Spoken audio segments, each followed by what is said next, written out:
নির্বাচন কমিশনার আব্দুর রহমানুল মাসুদ বলেছেন, কোনো ভোটই রাতে হবে না। রাজনৈতিক দলগুলো যত দ্রুত ঐক্যমত্যে আসবে তত দ্রুত কাজ করা সহজ হবে বলে মনে করেন তিনি। নির্বাচন ভবনে নিজ কার্যালয়ে সাংবাদিকদের সঙ্গে আলাপকালে তিনি একথা বলেন। ইসি আব্দুর রহমানুল মাসুদ বলেন, দলগুলো ঐক্যমত্যে পৌঁছালে সংস্কার প্রতিবেদন বিশ্লেষণ করবে কমিশন, সংবিধানও সংশোধন হবে। সবকিছু একটা কাঠামোর মধ্যে আসলে কমিশন সব ধরনের সহযোগিতা করবে বলেও জানান আব্দুর রহমানুল মাসুদ। তিনি বলেন, সংস্কার করতে গেলে বিধিবিধান, আইন কানুন বিভিন্ন জায়গায় হাত দিতে হয়। সংস্কার কমিশন যে প্রস্তাব দিয়েছে তা দ্রুত বাস্তবায়ন হলে সুষ্ঠু ভোট করতে আরও এক ধাপ এগিয়ে যাবে কমিশন। জনগণের ভোটাধিকার ফিরিয়ে দেয়া ও সুষ্ঠু নির্বাচন কমিশনের কাছে আমানত।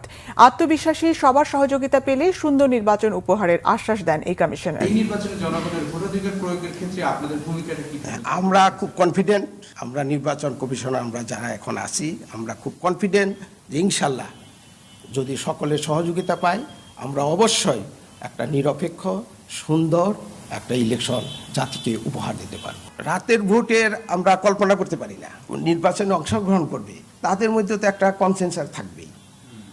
ভালো ভোট করার জন্য, গ্রহণযোগ্য ভোট করার জন্য, মানুষের কাছে যে ভোটটা পছন্দনীয় হবে সেই পছন্দের ভোট করার জন্য তাদের আচরণ, তাদের মনোভাব, তাদের কাজকর্ম, তাদের এন্টায়ার কার্যকলাপ অবশ্যই সহায়ক হতে হবে।